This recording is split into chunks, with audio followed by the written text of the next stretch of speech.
Welcome to the Optimizing Beyond podcast. I'm Josh Negron, and this show's all about sharing lessons, ideas, and strategies that sharpen your thinking, strengthen your habits, and push you to grow beyond comfort zones.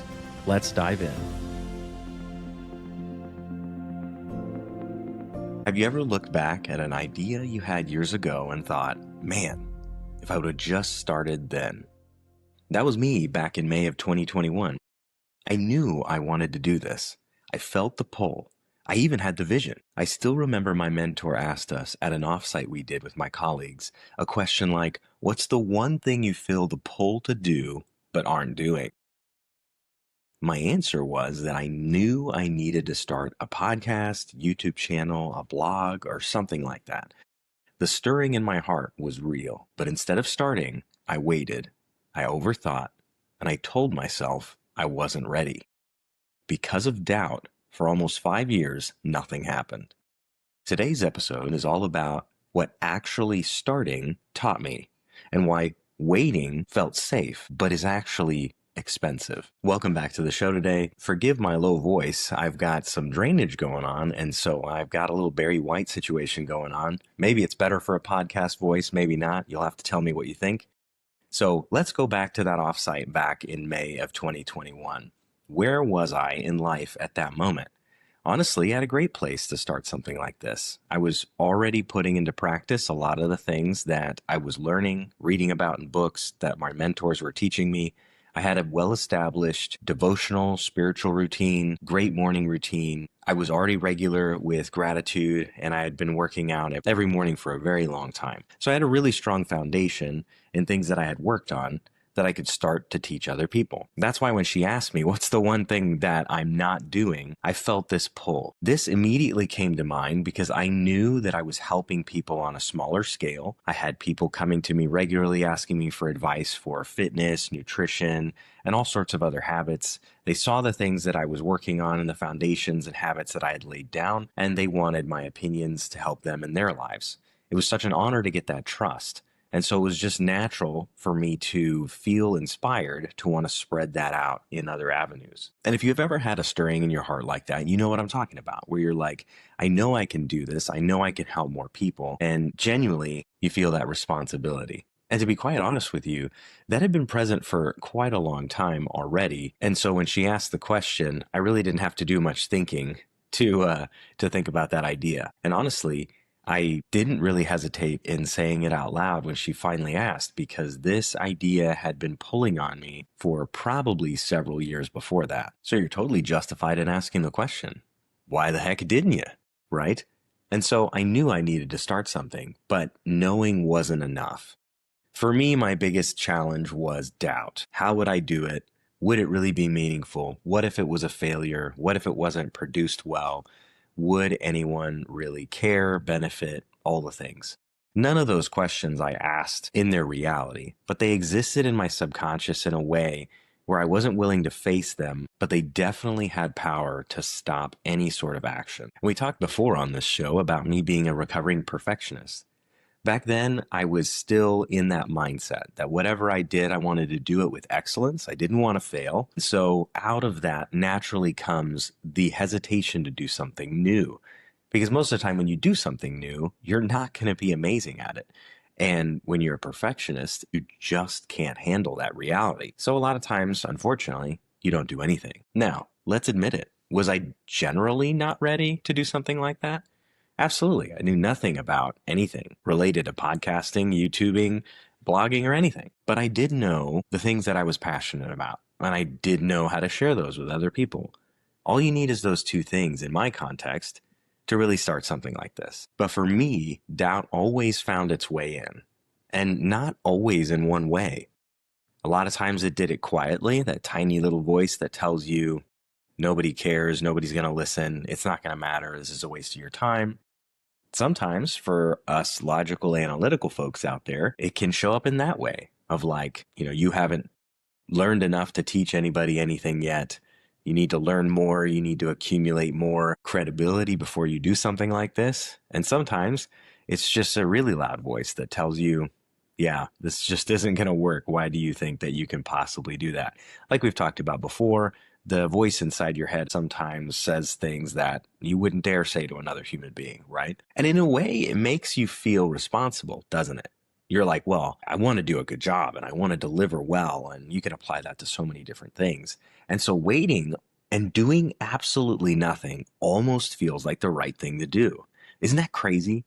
That you know what you should do, but don't do it because, well, you could somehow do it better. So that justifies doing absolutely nothing at all until maybe you can sometimes do it. It's been 5 years. Come on, right? So looking back now, what was I actually waiting for?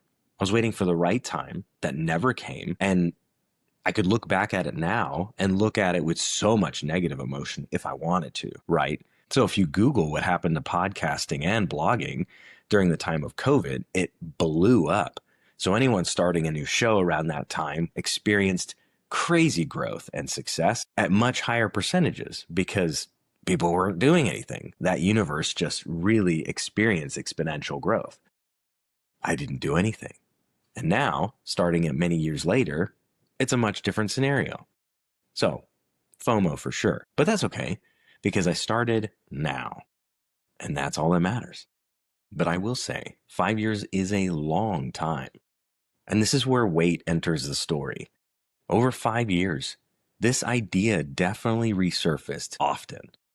Pretty much all the time. Anytime I would have a conversation with somebody to help them with, like I said, anything, nutrition, finance, fitness, mindset, I'd realize that, man, this message could be more helpful across the board. But I would make some sort of excuse and say, well, I'm super busy. I don't really have the time. I would have to learn new things. I don't know how to do that. I don't know what microphone to get, blah, blah, blah. Right. So waiting slowly cost, from my perspective, the ability to help more people. Now, sure, you could make the argument, like, if I can just help one person, maybe it'll be worth it. And that probably is a little reductionistic, but it's true. Like, what if something that you could do right now could help more people? Why don't you just do it? What's holding you back? And I think for me, it held me back also in confidence, in gaining momentum in certain things, and in having trust in myself. I had a friend reflect to me back once when I made some promises to myself when I hit a certain goal. That person noticed that I kept moving my goalposts, and they really challenged me in an unexpected moment of like, hey, you know, for the integrity that you have, which they knew I prided myself on, they said, you really have crummy integrity with yourself. And I was like, I was kind of blown away. Like, what do you mean? And they're like, well, you're essentially lying to yourself. You're telling yourself you're going to hit this goal and then you're going to reward yourself in this way. And then you hit the goal, usually easier than maybe you thought you would. And then you just move the goalpost and set a new goal and don't really celebrate or anything. And they're like, that's really disingenuous to yourself. And quite honestly, a little dishonest. And they had just read that in a book and it really hit me like a ton of bricks. I was like, man, how can that potentially affect your trust in yourself? So I could say that in those 5 years, I probably made some commitments about I need to start something. I need to do something. Not to mention my mentors were like, great, do it. And I'm like, okay. And then I didn't. So what does that do to your confidence, your trust in yourself, and those kinds of things? I know for me, that was pretty costly. So in a certain extent, it affected how I saw myself in a way. It didn't completely destroy my self-confidence or the way I view myself, but I would say that it did affect some of my perception of my follow through because it was lacking and I was playing it safe. Now let's call a spade a spade. My personality naturally likes to be more conservative, to hang back, analyze the situation, and then act and respond. There are definitely other personalities that like to just rush in and take care of business. And if they made a mistake, then they'll go back and clean it up and they'll assess afterwards. It's definitely not my default wiring. So it makes sense that I would be a more conservative, cautious person going to things like this. But I have learned that over time, waiting until the perfect moment often allows the moment to pass by or moments to pass by that you could have had an impact, right? And so what this 5 years has told me is that when you feel the pull, when you feel the responsibility to do something, just start. There's a famous quote from Seth Godin where he says, just ship it. And what he means by that is just do what you think you need to do release the product, release the blog post, post the first video. And then at that point, you'll learn more through the act of doing than you will researching, brainstorming, planning, and all those kinds of things. James Clear in his book Atomic Habits does the same thing when he illustrates the class. We've talked about it before, the class that he divides in half. And whether it's photography students or pottery students, it's the same illustration where one half of the class is supposed to make as many photographs as humanly possible, as many clay pots as they can make in the semester, while the other half of the class is focused on making the single one perfect pot or photo. It turns out that the half of the class that does the most reps is the one who takes the best photograph or makes the best pot. And so he says it's all about reps, not about the perfect shot. So what changed? You're obviously here with me today. So something pivoted, something changed. And I realized that I wasn't taking action, and it's something that I needed to do. Over those 5 years, I have built my confidence. I have spoken in public. I've helped more people and widened that and gained some additional reps in that area. So I think that over time really helped, as well as continuing building those reps of sharing things on social media about what I was reading, what I was learning, and just getting in the habit of wanting to share my journey with other people, hoping that it would help someone. So how did it feel when I first started? It was pretty stressful, pretty terrifying, to be completely honest. I already had a mic that I had from a previous setup that I did with a friend. And I just set up my Mac, set up my iPhone, and started filming. And I had already made a commitment to myself that whatever the video looked like, that I would not reshoot it.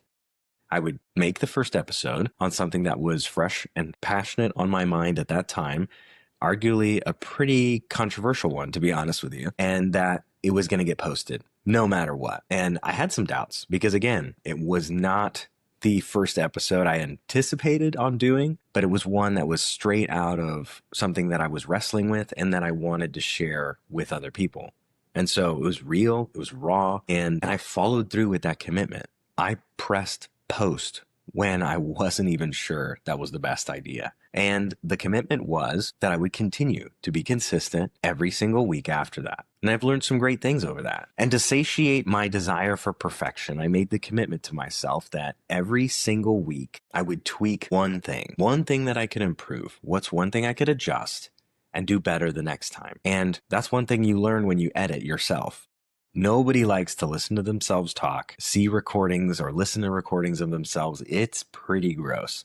And I have to say, it's one of the things that I have grown to actually appreciate in editing my own videos is I get to see and listen to myself. And early on, it was brutal, guys. But now it's something that I look forward to because I can see what I'm doing well, what I've changed, and what I can adjust in the future. There are definitely some episodes that I tried some things, didn't work well. And there's others where I said, yeah, that's it. Let's keep doing that.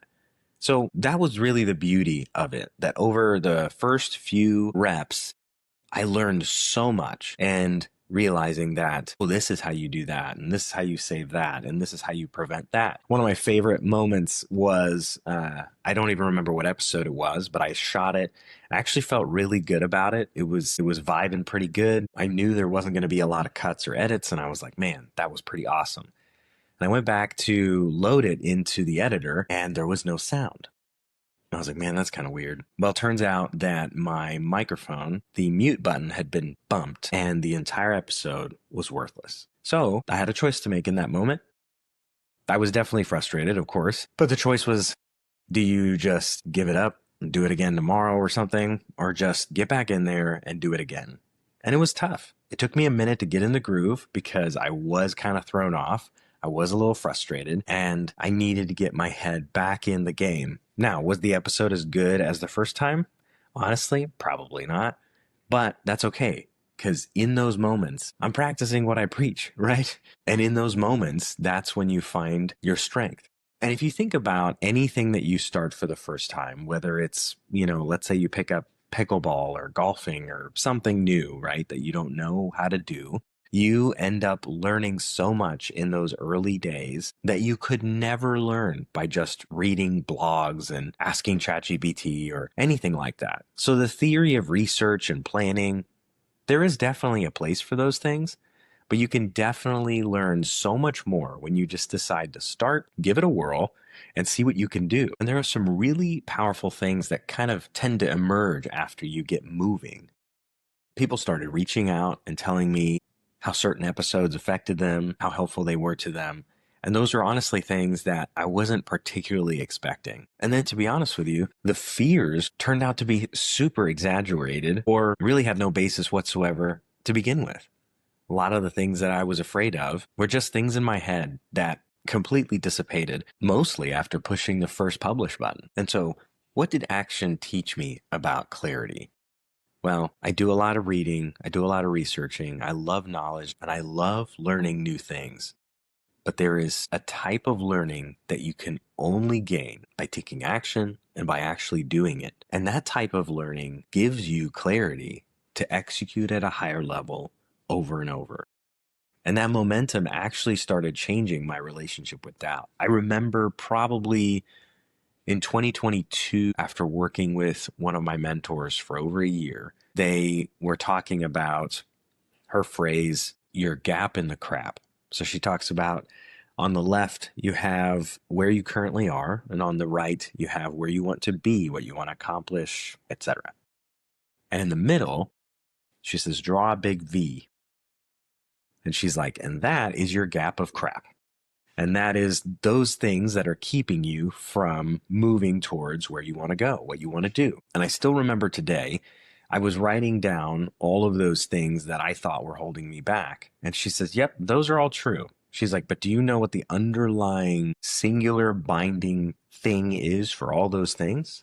And I was like, no. And she said, it's doubt. Doubt is what holds you back from doing almost everything on that list. And I was like, yes, I can totally see that. And so that tied into a very tangible way the things we've talked about before.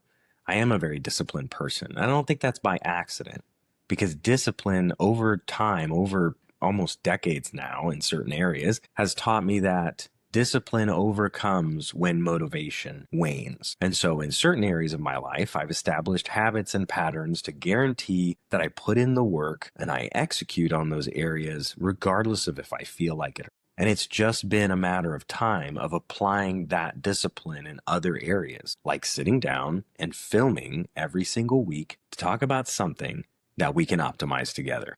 Now, looking back, we talked about last episode about personality types, and my personality type is one that really desires control. And so I definitely had to release some semblance of control in order to start. Again, similar in the perfectionistic thread, I would have to release my desire for control of a certain expectation of execution in order to just do and just be myself and see who I can help, who I can take along this journey with me, and see where we can go together. And in a unique way, taking action like this started to deepen the trust within me more than waiting ever did. Because like I said before, that responsibility that you think you have of waiting so that you can execute better and never actually execute at all now is completely different. And it's fueled by when I get messages and people telling me their thoughts and opinions about the episodes that they caught. So can you think back to a time where you were just waiting,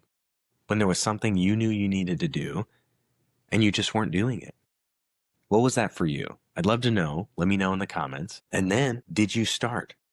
What happened when you did? Was there unexpected things that happened? I can guess probably yes. Yeah. And then if you haven't started, I will tell you, there probably isn't a better time than now. It makes me think of what a lot of my mentors in the past have said, that the version of you that is necessary to execute on the thing that you know you need to do is a different version than the person you are today. Meaning you have to become a different of yourself to level up, to move up, to step up. Once you do that, you will be able to execute at that next level. So I was reflecting back on May 2021 and what this almost 5-year journey has taught me now that we're on episode 17. If I could sit across from that person in that rocking chair so many years ago, what would I tell him? Honestly. Well, I would definitely say, listen, bro, like COVID's about to make this thing go crazy. You need to start a podcast now. No, I'm just kidding. Kind of. But I would really say, just start, man. Like, you have very high expectations for yourself and sometimes others, and your pursuit of excellence has its place. However, if you keep it where it currently is, it will actually hold you back for almost 5 years from doing anything in this area that you feel led to do. Is that something you're okay with? And just wait. I don't think even 2021 Josh would have been okay with that. And I would also tell him to consider the cost of waiting. If there's something that you need to do that you know will impact more lives, have you considered the people that you're currently unable to help because you haven't taken action yet? Now, I'm not interested in you beating yourself over the head with it. But what I am interested in you doing is thinking through the responsibility of that. Because like I said earlier, waiting sometimes feels responsible because you're like, well, I'm going to do it better, right? So I need to wait so I can be responsible. But what about the people that you aren't helping? Let's feel responsibility for those people. Some mentors might even say, they need you. You might be the only one that they'll listen to, that will maybe connect with them in a unique way. I believe that everyone is created in a very unique way with unique gifts and unique perspectives. And those things can be used for good, and they can also be used for bad. And we've got enough of the latter right now, right? So I think that if you think you have something to offer the world in whatever way really stirs your heart and stirs your passions, why aren't you chasing that? I get it. You're busy. You're doing a lot of things. So am I. But I'll tell you, this one thing I know has been something that I've been needing to do for a long time. I love sharing what I'm learning. I love helping other people and bringing them along with me. And if that speaks to you, I also want you to take action. Start thinking about what that looks like for you. For some of you, you might know exactly what that is. You might already be doing it a little bit. Maybe now that means you'll run a little faster. Some of you might know exactly what it is and just be like me back in 2021. You haven't taken action. You haven't done anything yet. And that's okay. Remember, I'm not preaching at you. This is episode 17, right? So when are we going to start? I don't like waiting until Monday, and I don't like waiting until the new year. But hey, it's the new year now. So let's get going. When are you going to start? Again, tell me in the comments. I'd love to know. When are you going to start? What are you going to start? I'm so excited. And I'll tell you, there is something enjoyable about just starting and not being that great. Think about it. There's a lot of creators out there that have been on YouTube and other platforms for a really long time. And one of my favorite things is to go look at their earliest content. And what you'll notice is they've come such a long way. And isn't that encouraging? Isn't that amazing? Like MKBHD is one of my favorite YouTubers in the tech arena. And going back to see his first video where it's super grainy, really rough quality on the camera. He's got his glasses on and he's like 12 years old or something. And it's just awesome. He's just talking about this camera, if I remember right. And it's just super encouraging. And so there's something really nice about just rocking it and bringing your community along with you on that journey. There's also a genuineness and a vulnerability that comes from that that's really powerful. And consequently, on the other end, there's sometimes a barrier that is created if you start too polished and you're too perfect, right? And so I ask you again, what's your May 2021 right now? Is there something that's holding you back? Is doubt in your way? Is procrastination being fueled by perfectionism or certain expectations? Another popular one is fear of failure, fear of rejection, or just fear that it won't turn out the way you expect. So I want you to think about the story you're telling yourself currently to justify the waiting. Is it a legitimate reason? And honestly, it might be, but is there an expiration to that waiting? So what's the plan after that? Are you going to start next month, in the next quarter? Think about that. What's the plan? And then finally, think about what it might be costing you to wait. 5 years is a long time. It's a good amount of time that can affect a good amount of people. And unfortunately, I let negative emotion get in the way. And don't get me wrong, I'm not going to beat myself up about it, but I am going to feel the weight of that choice, the weight of that responsibility, the weight of waiting. And instead, now it fuels my reps. And I realized that I didn't need more time. I needed more action. And it's not always the big action you think it is. Sometimes it's just the small action of starting. I'll reference again Atomic Habits by James Clear. He says that sometimes going to the gym is too much of an effort. So he suggests picking a much smaller anchoring habit to see if you can get started with whatever you want to do. His example that he gives is putting on the shoes to go to the gym. And in this exercise, sometimes he doesn't even go to the gym early on. He says he puts on the shoes and then that's it. And then he'll put on the shoes the next time and walk out the door. And then he'll put on the shoes, walk out the door, get in the car. You get where this is going. And eventually it builds a habit where you get the momentum going with the smallest action. And next thing you know, you're doing the thing. So let's do the thing. Just start. Start today. What's the one thing that you know you should be doing that you're not currently doing? Think about that. Let me know. I'd love to hear from you in the comments and see what an impact you can have in the world. Thanks for listening to the Optimizing Beyond podcast. Growth happens when you take action, so subscribe, share this with a friend, and most importantly, put what you learned into practice. Until next time, remember, keep moving forward because daily anything changes everything.